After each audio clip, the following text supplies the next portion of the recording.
जो लोग इस बंदे को जानते हैं तो कंग्रेचुलेशंस, आप काफ़ी अच्छा कंटेंट टेस्ट रखते हो। बट अगर आप इसको नहीं जानते, बाय द वे मैं टॉफ़ियाँ खा रहा हूँ, अगर आप इसको नहीं जानते तो मैं आपको बता देता हूँ, ये एक इंडियन यूट्यूबर है वेदांत रस्ती, जिसका काम मुझे बहुत टॉप लेवल का लगता है और इससे और मेरे जो थंबनेल्स है वो इसी से ही इंस्पायर्ड है। तो मैं जिस बंदे के काम को अपनी इंस्पिरेशन मानता हूँ उसको मैं अपोज करते हुए थोड़ा सा हिचकिचाऊंगा क्योंकि मैंने उससे किसी चीज़ की इंस्पिरेशन ली और एजुकेट हुआ। बट आज जो मैंने इसकी एक वीडियो देखी, ये मैं इसकी वीडियो देख रहा था और इसमें मुझे ना एक चीज़ दिखी जो कि मेरे वेरीफाई करने के बाद हुआ कि यार ये बंदा क्या पागल वागल हो गया। I mean, इसकी बहुत सारी बातें सही हैं, पर इसका मतलब ये नहीं कि अगर किसी टीम की वो इमेज बनी हुई है तो आप उस पर और बड़े बड़े एलिगेशंस लगा दो, जो कि हुआ भी नहीं है, जो कि ना रिकॉर्डेड है, जिसके ना गवाह है, जिसके ना सबूत है और जिसका ना डिस्कशन चलता है। यहाँ क्या कहीं भी नहीं चलता। तो मैं तुम्हें वो बताऊंगा कि मैं ये बात किस पार्ट पे कर रहा हूँ, पहले इसकी ये वीडियो देखो। पाकिस्तान में क्रिकेट एक स्पोर्ट नहीं, एक बहुत गंदा मजाक है। I would not even wish to talk about Pakistan team अगर मुझे पैसे ना मिल रहे। अब इसकी ये बात है ना, इससे मैं चाह के भी डिसएग्री नहीं करता, क्योंकि मेरा जो क्रिकेट ना देखने का रीजन था वो उसमें से वन ऑफ देम यही था कि क्रिकेट टीम हमारी, आप लोग भी इस चीज के गवाह हो, हम लोग इसमें डिनायल में नहीं जिएंगे। ये बात सच है कि हमारी क्रिकेट टीम उतना अच्छा नहीं खेलती, हमारी एक्सपेक्टेशंस बहुत ऊपर चली जाती हैं। कई बार बहुत बार हम सोचते हैं कि यार इस बार शायद कोई जो है मिरेकल होगा, ये अच्छा खेलेंगे, बट वो वही होने लग जाता है कि वो लोग हगने लग जाते हैं। तो यहाँ पे ये बात इसकी सही है कि एक मजाक बन के रह गई है ये चीज, और इसी वजह से मेरा नहीं मुझे बाकियों का नहीं पता, बट मेरा इंटरेस्ट बिल्कुल जीरो हो गया है। पाकिस्तान टीम को दुश्मन की जरूरत नहीं है, ये खुद ही बहुत है। अंदर की खबर है कि इंडिया ने अपने 22 पंडित दुबई स्टेडियम में उतार दिए। हर प्लेयर पर 2-2 पंडित होंगे और वो इतने ये शक्ल कैसी बना रहा है, जैसे ये बात सच है। जादू टोने कर रहे हैं कि पाकिस्तानी प्लेयर डिस्ट्रैक्ट हो रहे हैं। मारो मुझे मारो। इमरान ये वाकई में जोक है। देखो ये जो चीज है ना, अगर आप इसको कंसिडर करते हो ना कि यार ये जो है जोक बन के रह गई है, क्रिकेट टीम जोक बन के रह गई है, इस चीज को दिखा के, तो ये आपने बहुत ही बेवकूफाना सबूत रखे हैं। आप कोई और क्लिप्स रख सकते थे, उससे भी प्रूफ हो जाता, और ये बात तो हम भी कहीं ना कहीं एग्री करते हैं कि हाँ ऐसा है। ओ भाई मारो मुझे मारो, ये एक फैन का रिएक्शन है जो आप दिखा रहे हो कि क्रिकेट एक मीम बन चुका है, और ये जादू टोने वाली, ये क्या पता सटायर में की जा रही हो, मजाक में की जा रही हो, और आप उसको इस तरह पेश कर रहे हो कि इतनी बेवकूफाना बातें करते हैं लोग बैठ के। मेरे पास भी बहुत सारे ऐसे क्लिप्स हैं जिसमें आपके लोग बैठ के जब डिस्कशन कर रहे होते हैं क्रिकेट पे या कमेंट्री कर रहे होते हैं, तो वो ऐसी बेवकूफाना बातें कर रहे होते हैं। तो ये कोई प्रूफ नहीं होता कि क्रिकेट मजाक बन के रह गया है। टीम की परफॉर्मेंस, प्लेयर्स की हरकतें और जो वहां पे चल रही है पॉलिटिक्स क्रिकेट बोर्ड में, जो भी वो मैटर करती है कि क्या क्रिकेट ग्रो कर रहा है कि नहीं कर रहा। तो आगे देखते हैं। इमरान खान, वसीम अकरम, इंजमाम उल हक, ये वो प्लेयर्स थे जिनसे दुनिया की बड़ी से बड़ी टीमें डरती थी। पाकिस्तान एशिया ये बात ये मानते हैं कि मतलब ये उस टाइम उस टीम से डरते थे, और शोएब अख्तर हो गया और बहुत सारे ऐसे बड़े बड़े लेजेंडरी प्लेयर्स हैं जिनको ये लोग भी मानते हैं कि यार वो बहुत अच्छे प्लेयर्स रह चुके हैं। बट इनसे अगर तुम उस दौर में पूछते हैं ना, जब वो रेलेवेंट थे, जब वो उस दौर में खेला करते थे, तब ये उस चीज को डिनाई करते हैं। अब क्योंकि वो खेलते नहीं, अब वो रिटायर हो चुके हैं, वो लेजेंड बन चुके हैं, तो अब ये ऐसी बातें करते हैं। की स्ट्रॉन्गेस्ट टीम मानी जाती थी, पर आज उसी पाकिस्तान को यूएसए, बांग्लादेश, जिम्बाब्वे मजाक में हरा कर चली जाती है। इंडिया को हराना तो दूर की बात, अफगानिस्तान से मैच जीतना उनके लिए वर्ल्ड कप जीतने वाले सेलिब्रेशन के बराबर होता है। आज नहीं, ऐसी बात नहीं है। अफगानिस्तान से मैच जीतना इज लाइक वो नहीं है कि हम लोगों का परफॉर्मेंस इतनी खराब है कि हमारे लिए वो वर्ल्ड कप जो है के बराबर रखता है। उनकी जो हरकतें की गई है ना, या उन्होंने जो हरकतें की है ना, उनके लोगों ने एक मैच के लिए, उस वजह से आवाम के अंदर वो गुस्सा होता है, वो जज्बा होता है उन लोगों को हराने पे, वो खुशी होती है उन लोगों को हारते हुए देखने पे कि वो उसको सेलिब्रेट करते हैं। सेम गोज फॉर इंडिया, और यही सेम चीज दूसरे मुल्क में भी होती है, सिर्फ पाकिस्तान में नहीं होती। और ये सारे एशियन मुल्क जो आपस में राइवलरी रखते हैं, इन सब में यही सीन होता है। प्लेयर्स है ना, फॉरेन कोचेस को देने के लिए पैसे। 3 साल में 8 बार पाकिस्तान के हेड कोच को ये भी देखो कितनी गलत मिस इन्फॉर्मेशन फैलाई जा रही है कि कभी किसी कोच ने कह दिया होगा कि उसको अभी तक पे नहीं मिली है, तो इसने उसका क्या यहाँ पे आर्गुमेंट रखा है कि इनके पास पैसे ही नहीं है। पीसीबी एक बहुत बड़ी ऑर्गेनाइजेशन है भाई, आप पीसीबी को क्या कोई दुकान समझ रहे हो कि मतलब इनके पास पैसे ही नहीं है देने को? अरे भाई, वो अगर उसकी फीस लेट हो गई होगी तो इसका मतलब ये नहीं है कि उनके पास पैसे नहीं है, उसके मल्टीपल रीजंस हो सकते हैं। बट यहाँ आप ये चीज क्योंकि जनरेट करना चाह रहे हो कि ये लोग कितने बुरे हैं, तो आप यहाँ पे कुछ भी डाल रहे हो, ये कोई सेंस नहीं बनता। मतलब सोचो मैं बोलूं बीसीसीआई ने जय शाह के पैसे रोक लिए क्योंकि उनके सर पे बहुत उधार चढ़ चुका था। कितनी चुतियापे की बात होगी अगर मैं करूंगा तो, जाहिर सी बात है। इसका मतलब मैं ये नहीं कहूंगा कि बीसीसीआई के पास एक बंदे को देने के लिए पैसे नहीं है, कितना कोई इलॉजिकल थिंग है। हाँ, अगर पूरी पूरी टीम के पैसे ना मिले हों, कोच के पैसे, जितने भी बहुत सारे कोचेज हों उनके पैसे ना मिले हों, टीम को सही से ट्रेन ना किया जा रहा हो या फिर टीम को वो चीजें प्रोवाइड ना की जा रही हो जो उनको प्रॉमिस किए हों, इतना कुछ मतलब अगर पीसीबी हैंडल कर रहा है तो क्या वो एक बंदे की पे नहीं दे सकता? मतलब वो इतना गरीब है? कैसी फालतू बात की है इसने यहाँ पे। कोचेस को देने के लिए पैसे 3 साल में 8 बार पाकिस्तान के हेड कोच को बदला जा चुका है, 4 बार। ये बात सच है, इससे एग्री करते हैं। हाँ बिल्कुल सही है। चलो तो पीसीबी का चेयरमैन बदल चुका है। और अगर तुम्हें लग रहा है कि ये कोई म्यूजिकल चेयर्स का गेम जीतने की कोशिश है तो यू आर कंप्लीटली रॉन्ग, क्योंकि जीतना तो अब पाकिस्तान की टीम चाहती ही नहीं है। तुम्हें लग रहा हो अच्छा, अगर आपने ऐसे मूवमेंट्स दिखा के दिखाना है ना कि पाकिस्तान तो एक वर्स्ट टीम है, इस तरह के मूवमेंट्स दिखा के, तो इस तरह के मूवमेंट्स इंडिया के भी बहुत सारे पड़े हुए जब उनके पास ऐसे कैच आ रहा होता है और बॉल उनके वहां पे होती है। सही है, तो ये बेवकूफाना आपकी बहुत बड़ी, बहुत ही कह लो डेस्परेट अटेम्प्ट है कि पाकिस्तान को आप बुरा दिखाने की कोशिश कर रहे हो। आप फैक्ट्स पे भी बात करोगे ना और आप रियल थिंग्स भी दिखाओगे। ये बहुत पुरानी क्लिप है जो आप दिखा रहे हो। इसमें जो जर्सी पहनी हुई है पाकिस्तानी टीम ने, ये तो बहुत पुरानी है। मतलब आप क्या साबित करना चाह रहे हो कि एक तरफ आप कह रहे हो कि इंजमाम उलक और ये लोग जब थे ये बहुत ग्रेट टाइम हुआ करता था, और आप सेम टाइम पे आप वो वाली टी शर्ट दिखा रहे हो जो बहुत सालों पहले हुआ करती थी। मतलब आपके हिसाब से तो अब ये टीम का हाल हुआ है ना, तो आप पुराने क्लिप्स के दिखा के क्या साबित करना चाह रहे हो? होगा कि मैं मजाक कर रहा हूं, पर इस वीडियो में तुम्हें पाकिस्तान टीम की ड्रामेटिक, अनफॉर्चुनेट और स्लो डेथ के जिन 7 रीजंस के बारे में मैं बताऊंगा, वो इतने डार्क और ट्रैजिक है कि तुम्हें भी उन पर विश्वास करना मुश्किल होगा। कि अब देखो ये यहाँ पे इस चीज को जितना ड्रामेटिक करके बताएगा ना, आधी वीडियो में देख चुका हूँ, बट मेरे हिसाब से इसने फजूल बातें की हैं। हाँ, टीम का डाउनफॉल है, टीम जो है सफर कर रही है, टीम परफॉर्म नहीं कर पा रही, बट इसका मतलब वो नहीं है, बट उसके रीजंस वो नहीं है जो ये यहाँ पे बता रहा है। उसके रीजंस कुछ और हैं, उसमें कुछ रीजंस वो भी हो सकते हैं हाँ जो ये बता रहा है, बट ये बहुत ज्यादा एग्जैजरेट करके बता रहा है। जैसे आगे एक ये रीजन बताएगा वो सुन के तुम्हारा दिमाग फट जाएगा। सुनना, अबे यार ये देख, विश्वास करना मुश्किल होगा कि ये एक नेशनल स्पोर्ट्स। ये देखो, अब आपने भाई ये त्यापे की क्लिप लगाई ना, अब तू सबर कर जा। ये लो, ये आपका गोट है, ये आपकी बकरी है विराट कोहली। विराट कोहली की ऐसी बातें जो आपको दंग कर देंगी। वो खाना नहीं खाते, वो लैंड चूस। सही है, तो ये तो त्यापे की हरकतें मैं भी कर सकता हूँ यार। हालांकि मैंने कोई इन्फॉर्मेशन नहीं रखी हुई, लेकिन आपकी बातें ना सेंस नहीं बना रही हैं, आपकी हरकतें सेंस बना रही है ना, आपकी प्रेजेंटेशन सेंस बना रही है। टीम की बात हो रही है और सबसे बड़े रीजन के बारे में तो लोग बात करने से डरते हैं, तो जल्दी से चैनल को सब्सक्राइब। बात करने से डरते हैं लोग, मतलब टीम से डरते हैं हमारी लोग। अबे भाई क्या बना दिया इसने टीम को भाई। पॉलिटिकल इन्फ्लुएंस इन पाकिस्तान क्रिकेट। अच्छा, ज्यादा कमाना चाहते हो? नहीं भाई, हम गरीब रहना चाहते हैं। 2001 में पाकिस्तान के वसीम अकरम पर स्पॉट फिक्सिंग स्कैंडल में क्रिकेट से बैन लग सकता था। हमारे अकेले के प्लेयर्स हैं जिन पे स्पॉट फिक्सिंग पे बैन पड़ा है, जैसे कि इनके तो पड़ा ही नहीं है। देखो हमारे भी हैं, ऐसी बात नहीं है। इनके देखो मोहम्मद अजहरुद्दीन, अजय शर्मा और लाइफ बैन, लेटर लिफ्टेड, और ये जो भी हैं अजय जडेजा, मनोज प्रभाकर। हाँ, हमारे अकेले के प्लेयर्स हैं जिन पे बैन पड़ा है। इनके ये जो प्लेयर है जिन पे बैन पड़ा हुआ है, ये मैं विकीपीडिया से दिखा रहा हूँ। ये तो मतलब कोई मायने ही नहीं रखता ना, क्योंकि हमारे अकेले के प्लेयर्स हैं जो स्पॉट फिक्सिंग में पकड़े गए, इनके तो अपने पकड़े ही नहीं गए कभी। इनफैक्ट पाकिस्तान में जैसे गवर्नमेंट बदलती है, देश का प्राइम मिनिस्टर बदलता है, वैसे ही पीसीबी का चेयरमैन भी बदलता है। आपका प्राइम मिनिस्टर भी बदल जाए आराम से, अगर वो इलेक्शन में वोट चोरी ना करे तो। जो भी चेयरमैन आता है वो तो एक अपनी टीम उसको लानी जरूरी है। चेयरमैन बनाता कौन है? Prime minister of Pakistan. हाँ, ये उनकी खुद की कही हुई बातें हैं, तो आप उनकी खुद की कही हुई बातों को उनके अगेंस्ट यूज कर रहे हो। वाह यार, ये तो आपने वो इन्फॉर्मेशन दे दी जो किसी को पता ही नहीं थी। है इसका सबसे बड़ा एग्जांपल था 2021 में इमरान खान के पाकिस्तान प्राइम मिनिस्टर बनते ही रमीज राजा का पीसीबी चेयरमैन बनना। और रमीज राजा ने जो पाकिस्तान क्रिकेट के लिए डिजास्टरस डिसीजंस लिए, उस पर तो 1-2 घंटे का लंबा डिस्कशन हो सकता है। फिर जब 2022 में शहबाज हाँ, तो ऐसा तो आपकी तरफ से भी हुआ होगा, क्योंकि एक टाइम पे इंडियन टीम भी सफर कर ही रही थी ना। इंडियन टीम भी बहुत घटिया खेल रही थी, बट अगर आपकी टीम अब अगर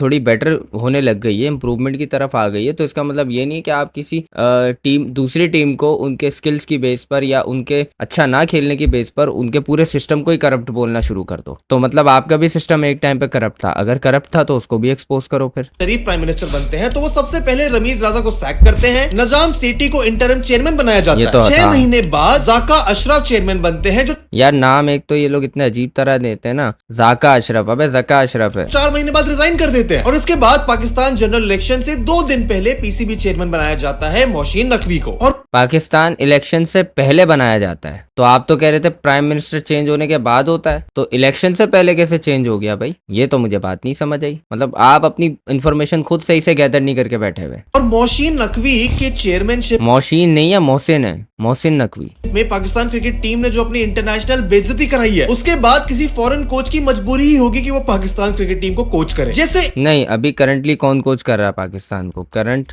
पाकिस्तान, मुझे तो इस चीज़ के बारे में कोई इल्म नहीं है क्योंकि मैं क्रिकेट फॉलो नहीं करता, but current Pakistan coach mic Hesson है जो 2026 में कर रहा है। I think white ball coach है ये, और भी होंगे, I don't know. Head coach white ball जो है वो माइक हैसन है, असिस्टेंट बॉलिंग कोच है एशली करके कोई बंदा है, और हनीफ मलिक है वो बैटिंग कोच है, फील्डिंग कोच मोहम्मद मसरूर है। तो 2 जो है वो फॉरेनर कोच हैं। तो इसमें क्या मतलब क्या हुआ है कि कोई करना नहीं चाह रहा है या ये शर्म की बात है? कर तो अभी भी रहे लोग, इसमें चेंज क्या है?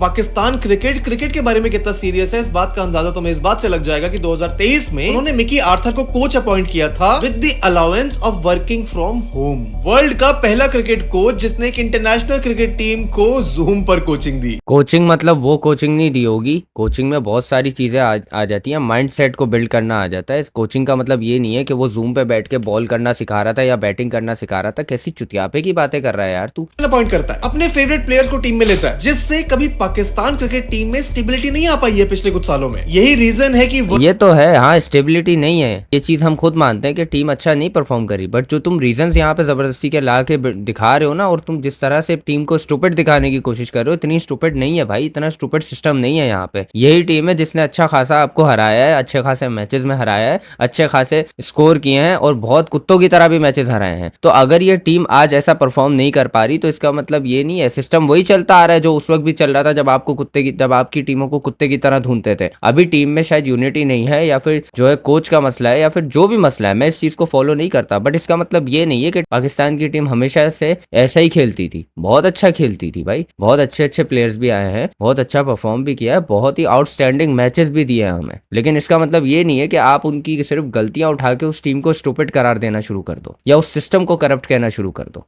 वर्ल्ड कप जैसी स्टेजेस पर जाकर पाकिस्तान क्रिकेट टीम यूएसए और जिम्बाब्वे से हार जाती है, पर पाकिस्तान क्रिकेट हाँ ये तो खैर है, क्योंकि मैंने जस्ट अभी बोला है कि टीम की परफॉर्मेंस डाउन है। पाकिस्तान की नेशनल टीम में फेवरेटिज्म की बात तो हमने कर ली, पर पाकिस्तान क्रिकेट में करप्शन इस लेवल पर है कि क्लब्स, डोमेस्टिक और इवन इंटरनेशनल लेवल पर सोर्स लगाकर एंट्री करी जा सकती है। जैसे अगर भारत की हम बात करें तो भारत का एक 20-25 प्लेयरों का कोर ग्रुप है, उसी कोर ग्रुप में से प्लेयर आते जाते हैं। ऐसा नहीं है कोई सडनली कोई बाहर से आ रहा है या किसी को निकाल दिया जबरदस्ती। वही पाकिस्तान क्रिकेट में अगर तुम्हारे पास थोड़ा सा पॉलिटिकल इन्फ्लुएंस है तो इवन नेशनल टीम में सेलेक्ट हो जाना कोई बहुत बड़ी बात नहीं है। जैसे इमाम उल हक और आजम खान पर अक्सर पर्ची यानी अनडिजर्विंग होने के। अच्छा, ये 2 लोगों के आपने सिर्फ नाम बताए, आप तो कह रहे हो कि ये अक्सर चलता है टीम में, और इमाम उल हक और ये क्या नाम है, आजम खान, ये तो अब शायद खेल भी नहीं रहे जो करंट टीम है उसमें। तो मुझे तो आइडिया नहीं, मैं फॉलो नहीं करता, बट आई डोंट थिंक, मैंने सुना है कि लास्ट टाइम जो क्रिकेट हुआ था, जो भी लेवल पे हुआ था, उस पे आजम खान या इमाम उल हक ने खेला होगा। बावजूद सिफारिश से टीम में आने के एलिगेशन ये बहुत पुरानी बात है, और उस टाइम पे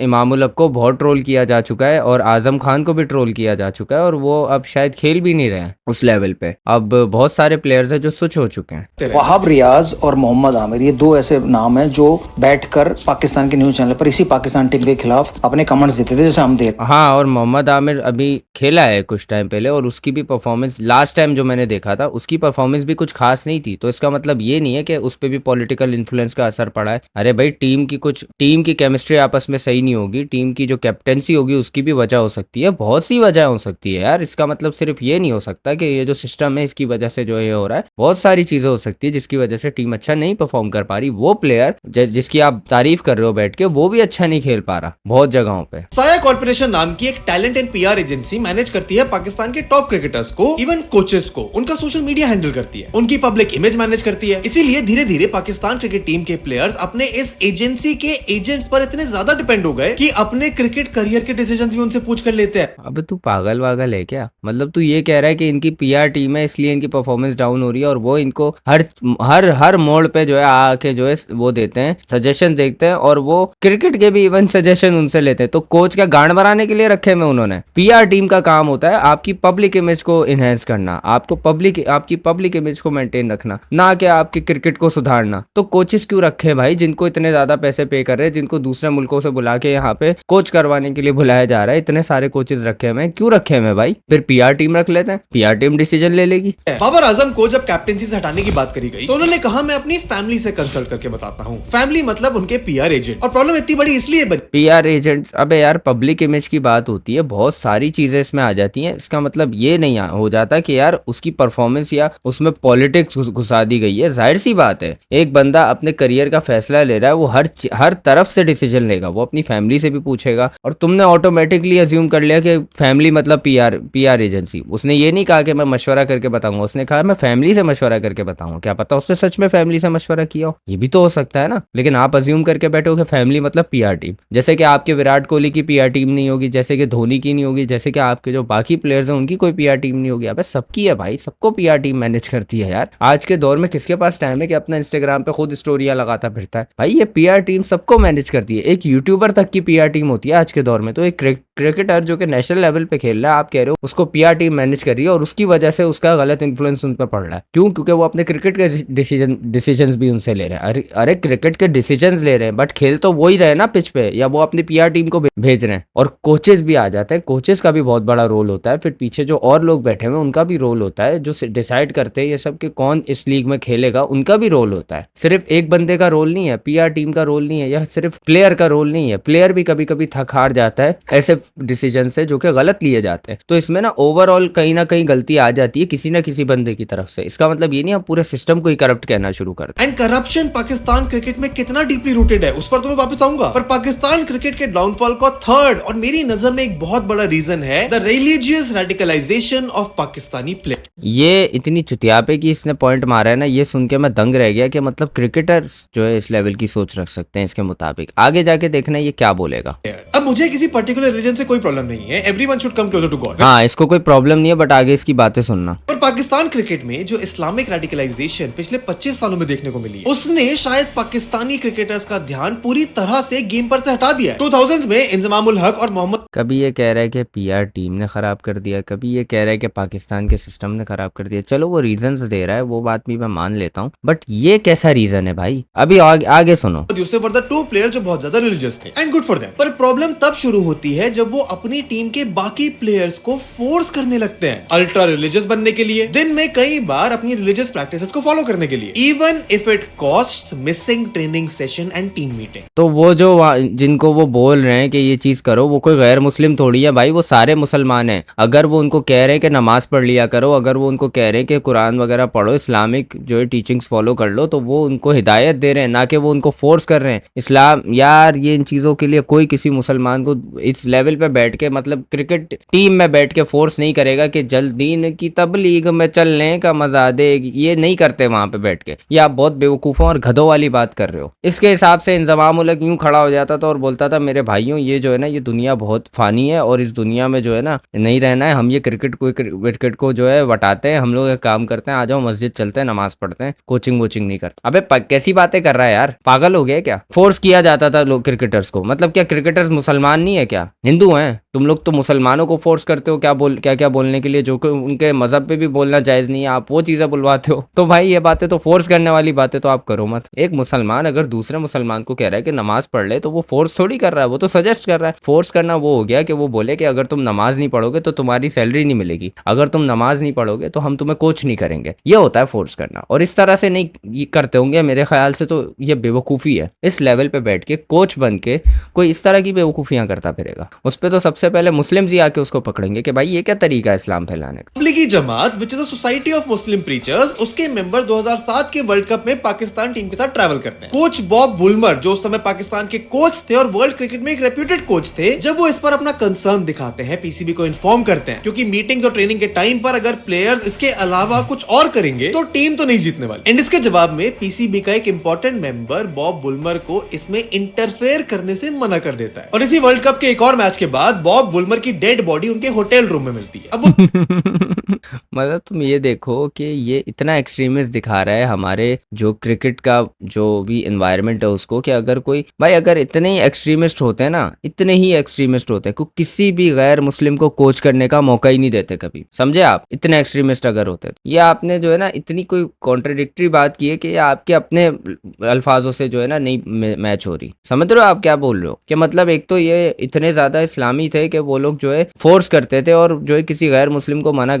अगर कोई गैर मुस्लिम उनको बोल रहा है कि नमाज नहीं पढ़ने का बोलो या रिलीजियस होने का नहीं बोलो, तो वो उसको उसकी मिलेगी बॉडी। फिर अबे कैसी बातें कर रहा है यार। नेशनल लेवल पे बैठ के पीसीबी जैसे ग्राउंड में बैठ के ये हरकतें हो रही होंगी। वो सुसाइड था, नेचुरल डेथ या मर्डर, इस पर तो मैं कोई कमेंट नहीं कर सकता। तू कर भी नहीं सकता क्योंकि तू बहुत ही फजूल बात कर रहा है यार। मतलब वहां पे 58 ईयर्स ओल्ड का एक बंदा, 58 ईयर ओल्ड एक पर्सन, उसकी अगर नेचुरल कॉज से डेथ हो जाती है तो इट मीन्स क्या, मतलब उसको मारा ही गया होगा। और किसने मारा होगा? तबलीगी जमात वाले। कितनी कोई बेकार एलिगेशन लगा रहा है ये बंदा यहाँ बैठ के, एक रिलीजियस आउटरीच पैदा करने की कोशिश कर रहा है कि ये टीम कितनी एक्सट्रीमिस्ट है, क्योंकि ये लोग उस मजहब को फॉलो करते हैं, तो ये मजहब भी एक्सट्रीमिस्ट है। कितना कोई ये कह लो आउटरीजियस बात कर रहा है यहाँ बैठ के। अरे 58 ईयर ओल्ड बंदा जिसकी हार्ट फेलियर की वजह से डेथ हुई है, हार्ट फेलियर, कोई स्टैब वुंड कुछ भी नहीं है, समझ आई? कोई किसी ने उसको मारा नहीं है नोच पोच के कूट मार के, उसका हार्ट फेल हुआ था। इट मींस के उसको जो है मारा नहीं गया, उसकी नेचुरल कॉज से डेथ हुई है। पर बॉब वुलमर की डेथ से जुड़ी कॉन्स्पिरेसीज तो आज तक एग्जिस्ट करती हैं। कहाँ एग्जिस्ट करती है? मैंने तो पहली बार बॉब वुलमर का नाम सुना है जिनका तुम बता रहे हो। मैंने तो कभी ये कॉन्स्पिरेसी सुनी ही नहीं है। और कॉन्स्पिरेसी है ये, कॉन्स्पिरेसी का मतलब समझते हो? कॉन्स्पिरेसी वो होती है जो सच नहीं होती बट उसको जो है लोग सच बना देते हैं। कॉन्स्पिरेसी का पहले डेफिनेशन जानो क्या होता है। खुद कॉन्स्पिरेसी बोल रहे हो और पता भी नहीं है कि इल्जाम लगा रहे हैं यहाँ बैठ के। जैसे उन्हें ये पता चल गया था कि पाकिस्तानी प्लेयर्स आयरलैंड से जानबूझकर मैच हारने वाले हैं, उन्होंने मैच फिक्स किया और इससे पहले बॉब वुलमर ये तो इस बात पर उसको मार दिया होगा। वाह, न्यूज आउट करे उनकी मौत हो जाती है। सेकंड थ्योरी ये है कि उन्हें तबलीगी जमात से प्रॉब्लम थी, तो शायद वही उनकी मौत का कारण भी बन गया। थर्ड पहन के टके कुत्ते, मर जाके, क्या बकवास कर रहा है यार। Theory is related to his upcoming book जो स्पॉट फिक्सिंग से रिलेटेड थी, और उसमें अबे तो शायद पाकिस्तान क्रिकेट के कुछ डार्क सीक्रेट छुपे थे। डार्क सीक्रेट, नंगे नाचते थे ये लोग खड़े होके, क्रिकेट टीम जो है ना ड्रेसिंग रूम में नंगे होके जो है ना तलवारें लड़ाते थे, उसके डार्क सीक्रेट जो है वो बॉब वुलमर लिखने वाला था वहां पे कि इस वजह से देखो टीम नहीं जीत रही। अब बॉब वुलमर की डेथ रिलीजियस रेडिकलाइजेशन से हुई है नहीं, ये तो हमेशा मिस्ट्री रही। पर 2017 के पेसल के दौरान पेशावर ज़ल्मी के ओनर जावेद अफरीदी एक इंटरव्यू में ये बताते हैं कि West Indies player Darren Sammy इस्लाम में कन्वर्ट करने के लिए रेडी हो गए, और ये अब तक की उनकी सबसे बड़ी जीत है। मोहम्मद यूसुफ जो खुद इस्लाम अबे ये जीत, अबे यार में कन्वर्ट होने से पहले क्रिश्चियन थे, वो वेस्ट इंडियन लेजेंड ब्रायन लारो को कन्वर्ट करने की कोशिश करते हैं। और जब इमाम उल हक से ये पूछा गया कि टीम का रियल लीडर कौन है, तो उन्होंने ये जवाब दिया, लीडर मैं फिलहाल इसको कहूंगा रिजी को इसलिए कहूंगा क्योंकि नमाज के टाइम जो है वो सबको इकट्ठा कर देता है। किसी भी होटल में हम जाएं, सबसे पहले कमरा ढूंढना, उधर अगर तुम्हारे बीच कोई ऐसा हिंदू प्लेयर हो जो सबको कहे कि भाइयों आओ चलो पूजा करते हैं, तो क्या वो गलत कर रहा है? क्या वो एक्सट्रीमिस्ट है? क्या वो एक ऐसे सिस्टम को चला रहा है जो फोर्स करता है सबको पूजा करने के लिए? नहीं ना, यहाँ पे भी सेम होता है। वो सबको इकट्ठा करता है कि आओ भाइयों नमाज पढ़ते हैं। ये तो हमारे यहाँ नॉर्मली होता है कि आओ भाइयों चलो नमाज पढ़ते हैं। ये फोर्स करना नहीं होता, ये दावत देना होता है। गधे, पहले जान ले तू जिसके बारे में, जिस मज़हब, यार तुम्हें अगर मज़हब की सेंसिटिविटी के बारे में मालूम नहीं है ना तो उस पर नहीं बोला करो। ये बहुत ही बेवकूफ़ों वाली बात कर रहा है। इसके मुंह से सुन के ना मुझे बहुत हंसी अभी आ रही है और मुझे डिसअपॉइंटमेंट भी हो रही है कि मैं इसको कितना होशियार समझता था और ये कितनी चुतियापे की बातें कर रहा है यहाँ बैठ के। व्हाइट चादरें बिछाना और उसे किसी का आना सबका बैन कराना, जो वर्कर्स होते नॉन मुस्लिम, वो यहाँ पे उस चीज़ की कंप्लेन नहीं कर रहा, वो इस चीज़ की तारीफ कर रहा है यहाँ बैठ के कि भाई वो मुलाना यहाँ पे बैठ के ना सबको तबलीग करता था कि आओ नमाज पढ़ते हैं। वो कंप्लेन कर रहा हो ना तो फिर समझ आता है। Danish Kaneria who was the first and only Hindu player to play from Pakistan, उन्होंने अपने इंटरव्यूज में बताया है कि कैसे शाहिद अफरीदी और टीम के बाकी प्लेयर्स उन्हें फोर्स करते थे, उन्हें Shahid Afridi told me to convert, forced me to convert नहीं लिखा हुआ। फोर्स्ड का वर्ड कहाँ पे है यहाँ पे? टोल्ड मी, बताना, दावत देना, बोलना। समझता है इसका? टोल्ड और फोर्स्ड का मतलब समझता है क्या होता है? किस तरह वर्ड्स के साथ खेल रहा है यहाँ बैठ के। कन्वर्ट करने की कोशिश करते थे। इनफैक्ट अहमद शहजाद ने तो एक लाइव मैच में श्रीलंकन ओपनर दिलशान को इस्लाम में कन्वर्ट होने का ऑफर दे दिया था। ऑफर दे दिया था, ना कि यूं गन रख के बोला अल्लाह अकबर, बोल अल्लाह अकबर। पाकिस्तान के क्रिकेटर अहमद शहजाद पर धर्म परिवर्तन के लिए उकसाने का आरोप। शहजाद दिलशन से कह रहे हैं कि आप ये तो इंडियन न्यूज चैनल है, ये तो ऐसे ही बोलेगा उकसाने का आरोप। हालांकि उसने सिर्फ दावत दी होगी कि यार तुम्हें भी हो जाना चाहिए कन्वर्ट। अगर आप गैर मुस्लिम हो और आप मुस्लिम बन जाते हैं तो कोई फर्क नहीं पड़ता कि आपने जीवन में क्या किया है, आप सीधे जन्नत में जाओगे। हाँ, तो ये तो अच्छी बात कही है उसने, वो अपने मजहब के हिसाब से उसको उस एक पर्सपेक्टिव समझा रहा है। तो इसमें फोर्सफुली करना कहाँ से आ गई? उसने गन रख के तो नहीं बोला, उसने एक सजेशन दिया था। आप यहाँ पे ये क्यों इमेज बिल्ड कर रहे हो इंडिया, आप यहाँ पे ये इमेज क्यों बिल्ड कर रहे हो कि भाई ये तो जो है लोगों को फोर्सफुली कन्वर्ट करते फिरते हैं इस्लाम में, इसलिए ये देखो हार रहे हैं। 2000s के टाइम पर तो कई पाकिस्तानी प्लेयर्स ने नॉन मुस्लिम प्लेयर से बात करना बंद कर दिया था। अब रिलीजियस होने में कोई ये इस चीज का कोई प्रूफ है? या ये तुमने जो है जब तुम उनके ड्रेसिंग रूम में नंगे बैठे होते थे तब वो तुम्हें बताते थे आके? बुरी बात नहीं है, पर एक स्पोर्ट्स फील्ड पर अगर आपका फोकस और प्लेयर्स को रिलीजन कन्वर्ट कराने में हो ना कि मैच जीतने पर, तो रिजल्ट्स आना कैसे पॉसिबल होगा? एंड इसने यार ये फोकस नहीं है लोगों का। अगर अपने दीन की तरफ कोई कह लो कमिटेड है ना, और वो उसको पाबंदी के साथ जो है नमाज को अदा कर रहा है, तो देखो 5 वक्त की नमाज होती है, नॉट 50 वक्त की नमाज, जिसकी वजह से जो है ट्रेनिंग में कोई असर आएगा, समझे? तो अगर वो ये कर रहे हैं ना, तो वो कोई गलत हरकत नहीं कर रहे। अपने दीन को फॉलो करने से कोई, या अपनी रिलीजियस प्रैक्टिस करने से किसी को कोई पाबंदी नहीं होती और ना इससे कोई असर आता है, क्योंकि रिलीजियस प्रैक्टिसेस काफी सालों से हमारे यहाँ होती आ रही हैं। क्रिकेट में फोर्सफुली नहीं किया जाता, ये चलती आई है, ये एक रिवायत है, क्योंकि एक मुस्लिम कंट्री है, ठीक है। अब एक मुस्लिम कंट्री में अगर मुस्लिम गैदरिंग्स हैं, टीम मतलब ऑलमोस्ट सारे ही मुस्लिम है, या फिर सारे ही, अब तो सारे ही मुस्लिम है, तो इसका मतलब ये नहीं है कि वो टीम के हारने की वजह बन जाती है। क्योंकि ये जो है ना, ये बहुत पुराने टाइम से चलता आ रहा है। इंजमाम उल हक के दौर में भी ऐसा होता था, फिर उसके बाद जो आपने बताया और भी लोग आए हैं, मिसबाह उल हक आया है, इतने लोग आए हैं, उन सब के कभी ना कभी परफॉर्मेंस अप भी रही है, कभी डाउन भी रही है। बट उसका रीजन ये नहीं होता था कि वो लोग नमाज पढ़ने जाते थे तो उनकी परफॉर्मेंस डाउन हो गई। ये कितनी कोई बेवकूफ़ों वाली और कितनी आउटरीजस बात कर रहे हो। आपको पता है इससे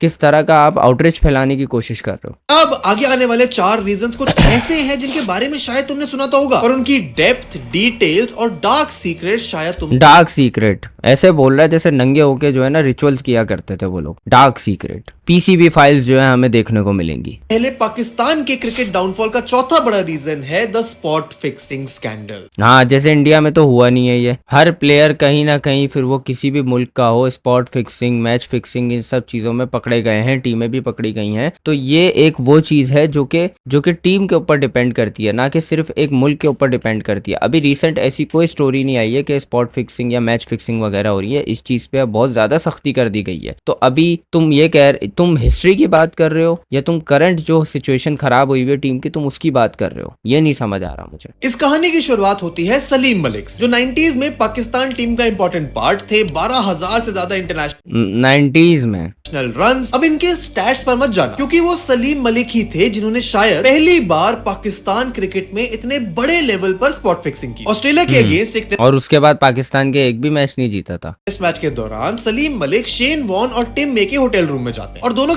एक चीज याद रखना, अगर स्पॉट फिक्सिंग की गई थी ना, तो उसको फिर बंदे को पकड़ा भी गया है, उसको पनिश भी किया गया है। इसके ऐसे बहुत सारे लोग हैं जो स्पॉट फिक्सिंग, मैच फिक्सिंग और ये सब करते हुए पकड़े गए हैं, और उनको पनिश भी किया गया, उस चीज पे टीम से निकाल भी दिया गया है, उनको सजा भी हुई है। तो ये चीज नॉर्मलाइज नहीं है। हाँ, ये चीज होती है, बट इतनी नहीं होती जितना ये बड़ा चढ़ा के बता रहा है। हर मुल्क में होती है भाई, साउथ अफ्रीका हो गया, श्रीलंका हो गया, इंडिया में भी इवन कहीं बहुत दफा स्पॉट फिक्सिंग, मैच फिक्सिंग ये सब देखी जाती है। और ये कोई इकलौता इंसिडेंट नहीं था। न्यूजीलैंड के अगेंस्ट एक ओडीआई मैच में सलीम अपनी ही टीम के वाइस कैप्टन राशिद लतीफ को $18,500 ऑफर करते हैं to underperform in that match. Saeed Anwar, Intikhab Islam, Imran Khan, हर कोई सलीम मलिक के अगेंस्ट टेस्टिमनी देता है। 2000 तो यहाँ पे ये कहना क्या चाह रहा है? जब टीम के लोग स्पॉट फिक्सिंग, मैच फिक्सिंग के खिलाफ थे, तो मतलब ये तो एक बंदा कर रहा है ना ऐसी हरकतें। ये वहां पे रिवायत थोड़ी चलती आ रही है, और अभी तो रिसेंट मुझे ऐसा कोई केस सुनने को नहीं मिला। तो अभी क्या वजह है कि टीम का डाउनफॉल चल रहा है? आई डोंट नो यार, इसकी बातें सेंस नहीं बना रही है, जबरदस्ती के पॉइंट्स लेकर आया है। दिन में उनके ऊपर लाइफ टाइम बैन और फाइन तो लगता ही है, पर तब तक वो क्रिकेट से ही रिटायर्ड हो चुके थे। अताउर रहमान कोर्ट के सामने वसीम अकरम पर भी स्पॉट फिक्सिंग एलिगेशंस लगाते हैं, पर फिर कोर्ट में 4 हाँ, ये तो खैर ये तो बात है, बट इससे आज की टीम की परफॉर्मेंस डाउन होने का क्या ताल्लुक है? 2010 में पाकिस्तान ट्रैवल करता है two player test series against England, जब एक British news agency News of the World undercover contact करती है पाकिस्तानी बुकी मजहर मजीद के साथ। मजीद को वीडियो टेप करा जाता है एक्सेप्टिंग 150,000 यूरोज इन कैश। वो प्रेडिक्ट करता है कि पाकिस्तानी प्लेयर्स मैच में नो बॉल पर नो बॉल करेंगे। इनफैक्ट लॉर्ड्स टेस्ट में तो वो बिल्कुल करेक्ट प्रेडिक्ट करता है कि 17 साल के मोहम्मद आमिर तीसरे ओवर की ये तो बहुत मशहूर केस था यार, और इस पे तो इसकी बहुत लगी थी यार, ये तो इसने तो बहुत भुगता है इस चीज में। हाँ, तो ये तो प्लेयर की गलती है ना, अगर वो ये हरकतें करता फिर रहा है तो इस पे तो उसको सजा भी मिली थी। तो ये कहाँ से उसके आज की टीम के डाउनफॉल का नतीजा ये कैसे हो सकता है कि मोहम्मद आमिर ने एक टाइम पे मैच फिक्सिंग की थी? कैसी बातें कर रहे हो यार? पहली बॉल ही नो बॉल डालेंगे। इन्वेस्टिगेशन में पता चलता है कि टीम के 2 लीड बॉलर मोहम्मद आसिफ और मोहम्मद आमिर ने बुकी से पैसे लिए मैच हाँ, में। ये तो यार ये तो बहुत पुराना केस है, बहुत मशहूर केस है, और इस चीज पे तो इन्वेस्टिगेशन हो गई, सजा भी मिल गई, सब हो चुका है यार। ये इसका आज की टीम से क्या ताल्लुक है यार? क्या बोल रहा है तू? हिस्ट्री बता रहा है तू? मुझे ये बता दे कि तू हिस्ट्री बता रहा है या तू ये बता रहा है कि the disgusting world of Pakistan cricket मतलब उनके डाउनफॉल का नतीजा? क्योंकि तुमने यहाँ पे बोला है कि मैं तुम्हें ऐसे रीजंस बताऊंगा जिसकी वजह से तुम्हारा टाइटल ये the disgusting world of Pakistan cricket, जैसे ये बाकी और जगह नहीं होता। होता है, वहां भी होता है, सही है, ये हर जगह होता है। जहाँ पे आपको अच्छे लोग मिलते हैं ना, वहाँ पे बुरे लोग भी मिलते हैं। दुनिया ऐसी चलती है भाई। ये तो आप बहुत बेसिक सी बात बता रहे हो कि भाई ये मतलब ये क्या हो गया भाई, ये तो बहुत ही अलग चीज है। मैच फिक्सिंग कैसे हो सकती है? जैसे इंडिया में और बाकी मुल्कों में तो कभी हमें देखने को नहीं मिले इस तरह के केसेस। तो इसने स्टार्ट में क्या बोला था कि मैं आज तुम्हें ऐसे रीजंस बताऊंगा जिसकी वजह से पाकिस्तानी क्रिकेट टीम का डाउनफॉल आ गया, और ये रीजन तो बिल्कुल भी नहीं है, क्योंकि आज के दिन हमें स्पॉट फिक्सिंग, मैच फिक्सिंग ये सब चीजें देखने को नहीं मिलती हैं। इतने केसेस मेरी नजर में तो अभी तक कोई ऐसा केस नहीं आया है। सीजन का the selfishness of Pakistani player. Pakistan की क्रिकेट का सबसे बड़ा दुश्मन पाकिस्तान के क्रिकेटर्स ही हैं। पाकिस्तान टीम को दुश्मन की जरूरत नहीं है, ये खुद ही बहुत है। पाकिस्तान क्रिकेट टीम में हाँ, ये उसकी अपनी कई भी बात है, क्योंकि वो लोग अच्छा परफॉर्म नहीं कर रहे, तो जाहिर सी बात है लोग उन पे रेज कर रहे हैं, लोग उन पे तपे हुए हैं। और जिस इमरान खान को पाकिस्तानी ग्रेट बोलते हैं, वो तक 1981 में उस समय के कैप्टन जावेद मियांदाद से खुश नहीं थे, और यही शायद पाकिस्तान क्रिकेट की कंट्रोवर्सीज की शुरुआत थी। 1981 में जावेद मियांदाद की कैप्टनसी में पाकिस्तान की टीम टेस्ट क्रिकेट खेलने ऑस्ट्रेलिया जाती तो है, पर बहुत से प्लेयर जावेद के कैप्टन बनने से खुश नहीं थे। और एक मैच में जब जावेद मियांदाद की ऑस्ट्रेलियन बॉलर डेनिस लिली से ग्राउंड पर लड़ाई हो जाती है, तो इमरान खान, माजिद खान और आसिफ इकबाल के साथ 10 प्लेयर्स ने अगले मैच में जावेद की कैप्टनसी में खेलने से मना कर दिया। वर्ल्ड क्रिकेट में ये पहला इंसिडेंट था जब एक पूरी की पूरी क्रिकेट टीम अपने कैप्टन के अंडर खेलने से मना कर देती है। 1982 में इमरान खान को टीम का कैप्टन बना दिया जाता है, और हाँ, वो उनका कैप्टनसी पीरियड ही था जब पाकिस्तान क्रिकेट ने अपने गोल्डन डेज देखे। पर इस इंसिडेंट से तुम्हें ये पता चल चुका होगा कि तो इसमें गलत क्या हुआ? एक बंदे की कुछ ऐसी चीजें हैं जिसकी वजह से टीम खुश नहीं है और वो मना कर रही है कि हमें नहीं खेलना है, इसके मतलब उसमें कोई सेल्फिशनेस तो नहीं आ गई, उसमें एक जो है पूरी एक मेजोरिटी है कि भाई हमें ये नहीं चाहिए कैप्टन। तो इसमें क्या करप्शन क्या हुई इसमें? अबे यही तो रूल होता है। अबे तू पागल है क्या? हैं बेसिक रूल्स जो दुनिया में चलते हैं उनको तू जो है एक करप्ट सिस्टम कह रहा है? पागल हो गया क्या तू? और तेरा खुद का मानना है कि जो उसके बाद डिसीजन लिया था टीम ने वो काफी कामयाब साबित हुआ था, तो क्या बोलना चाह रहा है यार तू यहाँ पे? तो 2008 और 2009 में तुम्हें मिलेंगे कुछ ऐसे इंसिडेंट्स जिसने पाकिस्तान क्रिकेट को फाइनेंशियली बैंकरप्ट कर दिया, जिसकी वजह से इंटरनेशनल टीम्स ने उन्हें बॉयकॉट कर दिया, and that is Pakistan crickets terrorism problem.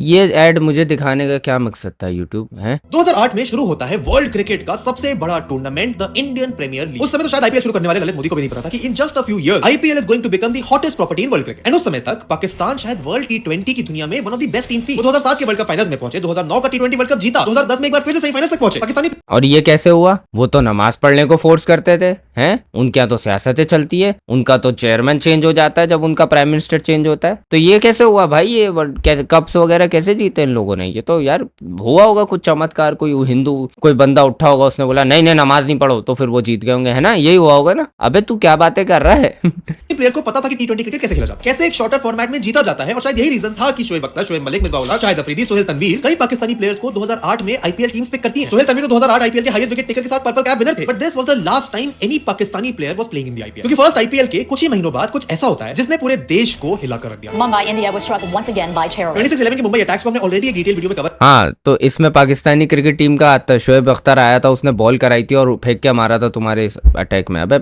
जा यार यहाँ से, काम कर अपना। किया है, जिनको जाकर तुम देख सकते हो, वीडियो के एंड में लिंक भी दे दूंगा। इस अटैक के बाद 2009 के आईपीएल ऑक्शन में किसी भी टीम ने पाकिस्तानी प्लेयर को पिक नहीं किया। इनफैक्ट आप हाँ, वो उनका एक्सट्रीमिज्म था कि वो नहीं करना चाहते थे एसोसिएट अपने आप को पाकिस्तानी क्रिकेट टीम के किसी भी प्लेयर से। तो इसमें पाकिस्तानी क्रिकेट टीम की क्या गलती है? अगर कोई दो मुल्कों में राइवलरी चलती है या कोई पॉलिटिकल इश्यूज चल जाते हैं और अगर वो दूसरे मुल्क की टीम कहती है कि भाई भाई, और अगर दूसरा मुल्क कहता है कि भाई हमें इसके साथ नहीं खेलना, तो इसमें फिर दूसरी टीम की क्या गलती है? अभी आपके प्लेयर्स ने भी हरकत की थी जब ये अभी रिसेंट इंसिडेंट हुआ था, उसके बाद आपकी टीम के प्लेयर्स ने भी हाथ मिलाने से मना कर दिया था। तो इसमें हम क्या समझे? ये उनकी सेल्फिशनेस है। ये तो यार एक इससे कोई टीम की परफॉर्मेंस में फर्क पड़ने वाली क्या बात आई थी? आपने तो ये कहा था ना मैं रीजंस बताऊंगा कि उनका डाउनफॉल कैसा है। ये कोई डाउनफॉल का रीजन है? आज तक दुनिया भर की लीग में जहां टीम ओनर इंडियन है वो पाकिस्तानी प्लेयर्स को सिलेक्ट नहीं करते हैं। एंड पाकिस्तानी प्लेयर हाँ, तो ये तो इंडियंस की सियासत हुई ना कि वो सिलेक्ट नहीं करते। ये इसमें पाकिस्तानी टीम की क्या गलती हुई भाई? आप मतलब खुद ऐसी हरकतें कर रहे हो और फिर उसमें कसूरवार आप पाकिस्तानी टीम को ठहरा रहे हो। मतलब उनका क्या ताल्लुक है भाई टेररिज्म वगैरह इन सब चीजों से?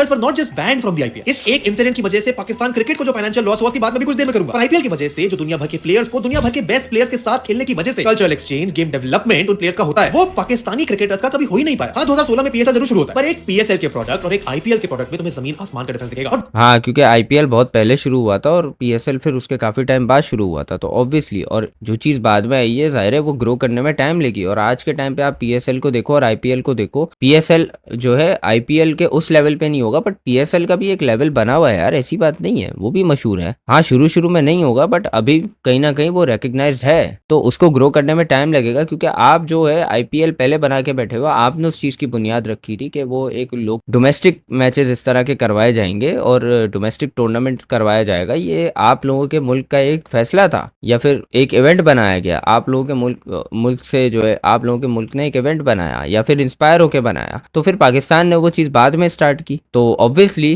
पहले लोग आईपीएल देखते थे, पाकिस्तानी भी इवन आईपीएल देखते थे, क्योंकि पाकिस्तान में ऐसे डोमेस्टिक जो इवेंट्स थे वो नहीं होते थे। फिर जब यहाँ होने लगे तो यहाँ पे भी शौक से लोग देखने लग गए। बात सिर्फ आईपीएल से बैन होने की नहीं है। अपनी टेररिज्म प्रॉब्लम की वजह से पाकिस्तान के प्लेयर खुद अपने होम ग्राउंड्स पर 6 साल तक क्रिकेट नहीं खेल पाए थे। 2002 में न्यूजीलैंड की टीम के होटल के बाहर पाकिस्तान में एक बॉम्ब अटैक होता है और न्यूजीलैंड बिना सीरीज खेले वापस अपने घर चली जाती है। ऑस्ट्रेलिया अपना पाकिस्तान टूर कैंसिल कर देती है और इंटरनेशनल टीम हाँ, तो इसमें उनकी क्या गलती है अगर उन पर अटैक हुआ था भाई? लाहौर में श्रीलंकन प्लेयर्स की टीम बस पर एक फुल फ्लेजेड टेररिस्ट अटैक होता है। 6 पाकिस्तानी पुलिसमैन की मौत होती है, 2 पाकिस्तानी सिविलियंस मर जाते हैं। श्रीलंका के 7 प्लेयर्स बुरी तरह से इंजर्ड होते हैं, इंक्लूडिंग कुमार। अच्छा, मरते पाकिस्तानी है और इंजर जो है वो श्रीलंकन होते हैं। लेकिन देखो तुम यहाँ पे कि खतरा किसको है इनके मुताबिक? वो उनको डिफेंड करते करते अपनी जान दे देते हैं, लेकिन यहाँ पे ये क्या कहते हैं कि भाई इनके मुल्क में मसला है यार। खैर यार देखो, सिक्योरिटी अपनी रखनी चाहिए, वो बात सही है कि अगर एक मुल्क सिक्योर नहीं है तो दूसरा मुल्क उस चीज को थोड़ा अवॉइड करे, बट इसका मतलब ये नहीं है कि उस टीम को या उस मुल्क को हम वो स्पोर्ट खेलने का मौका ना दें या उससे वो मौका छीनने की कोशिश करें। ये बहुत ही अजीब बात होगी, क्योंकि वो अगर उस मुल्क में ये चीज हो रहा है तो उस मुल्क के टीम की गलती नहीं है। वो जो श्रीलंका की क्रिकेट हिस्ट्री में रोहित शर्मा, विराट कोहली लेवल का सिग्नेचर रखते हैं। कोहली पर एक नेगेटिव कमेंट हो जाए तो कोहली के फैंस, कमेंटेटर्स की सोशल मीडिया पर आग लगा देते हैं। हाँ, तो ये तो कल्ट फॉलोइंग आपके यहाँ चलती है, मोदी की भी ऐसी है और आपके कोहली की भी ऐसी है और इवन हमारे यहाँ भी ऐसी है भाई। बाबर आजम को अगर कोई कुछ बोलता है तो उसकी भी बहुत कल्ट फॉलोइंग है। अभी शायद नहीं होगी लेकिन उसकी भी कल्ट फॉलोइंग है। तो ऐसी कल्ट फॉलोइंग देखने को आपको यहाँ भी मिलेगी।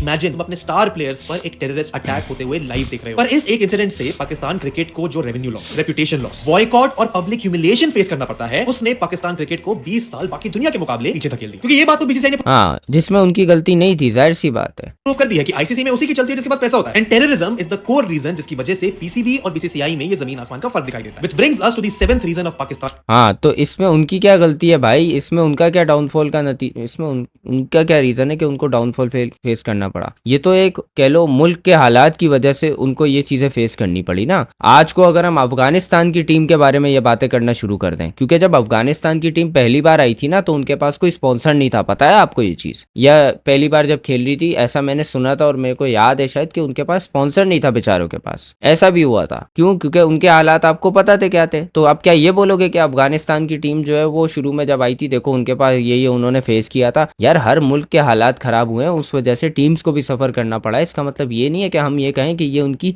जो है डिस्गस्टिंग वर्ल्ड है। ये उनकी डिस्गस्टिंग वर्ल्ड को कहना ये एक बहुत ही सेल्फिश बात होगी और बहुत ही घटिया स्टेटमेंट होगी अगर आप बोलोगे तो, क्योंकि वो उस टीम की वजह से नहीं हो रहा जो वहां पे हो रहा है, वो एक मुल्क के हालात है जिसकी वजह से टीम को वो फेस करना पड़ रहा है। 2009 के टेररिस्ट अटैक के बाद आईसीसी 2009 में होने वाली चैंपियंस ट्रॉफी की होस्टिंग राइट्स पाकिस्तान से खींची। 2011 के वर्ल्ड कप मैचेस जो पाकिस्तान में भी होने थे वो शिफ्ट कर दिए जाते हैं और अगले 6 से 10 साल तक पाकिस्तान क्रिकेट का होम ग्राउंड यूएई बन जाता है। व्हिच मेंट कि पीसीबी को ना तो स्पॉन्सर से कुछ खास पैसे मिलेंगे, ना मैच टिकट से, और ना ही जो स्पोर्ट्स के थ्रू टूरिज्म का रेवेन्यू आता है वो भी नहीं आएगा। 10 साल तक कोई बड़ी टीम पाकिस्तान में क्रिकेट खेलने नहीं आती। आईपीएल बैन की वजह से पाकिस्तानी क्रिकेटर्स को करोड़ों का नुकसान होता है। एंड इस चीज का आइडिया तुम इस बात तो यार डिस्गस्टिंग वर्ल्ड कैसे हुई? ये डाउनफॉल का नतीजा कैसे हुआ? ये तो वो सफरिंग थी, उनका सफरिंग पीरियड था जिसमें वो सफर कर रहे थे। ये मतलब उसमें आप विक्टिम ब्लेम ब्लेमिंग क्यों कर रहे हो यार? लग जाएगा कि पाकिस्तान के टॉप बैट्समैन बाबर आजम को पीएसएल में रिटेन होने के लिए 2 करोड़ 75 लाख इंडियन रुपीस मिलते हैं। इससे 3 गुना ज्यादा प्राइस तो आईपीएल में 18-19 साल के लड़के ले जाते हैं, जो अभी तक अंडर 19 भी इंटरनेशनल लेवल पर ढंग से नहीं खेले। और यही रीजन है कि बीसीसीआई की नेटवर्थ जहां 18,000 करोड़ है, पाकिस्तान क्रिकेट बोर्ड की नेटवर्थ सिर्फ 458 करोड़ है। और शायद वाओ, और उसका रीजन क्या है? तो ये साले, ये जो है ना, ये दहशतगर्द थे साले। ये शायद आफरीदी गन लेके चढ़ाया आता था ग्राउंड में, है ये जो मिसबाउल लगे ना, ये बम फेंक के मारता था खींच के, है ना? पीसीबी ये डिजर्व भी करती है, क्योंकि उनके बोर्ड में जिस तरह के लोग बैठे हैं वो पाकिस्तान क्रिकेट का अच्छा, पीसीबी डिजर्व करती है। आपके बोर्ड में किस तरह के बैठे लोग? आपने कभी गौर किया उस चीज पे? आपने अपनी करप्शन पे कभी गौर किया? आपकी हरकतों पे आपने कभी गौर किया है? फायदा शायद कभी चाहते ही नहीं। हर लेवल पर करप्शन एग्जिस्ट करता है, स्मार्ट फाइनेंशियल डिसीजन लेना किसी को आता ही नहीं है, क्योंकि इतना हर लेवल पर करप्शन एग्जिस्ट करता है। मतलब तुम देख रहे हो कितना एग्जैजरेट करके चीजें बता रहा है। अब जब बोर्ड के पास पैसे नहीं है, क्रिकेट को आगे ले जाने वाले लीडर्स नहीं है, लॉन्ग टर्म विजन नहीं है, डोमेस्टिक सिस्टम करप्टेड है, तो ना तो टीम में अच्छे प्लेयर्स आएंगे, ना ही पाकिस्तान कभी वर्ल्ड कप जीत पाएगा। And at the time of making this video, जब नेदरलैंड्स भी पाकिस्तान को ऑलमोस्ट हरा चुकी थी, मैं सरप्राइज नहीं हूं अगर आगे जाकर भी वो कुछ ऐसी ही नाकामियों की वजह से टूर्नामेंट से बाहर हो जाए।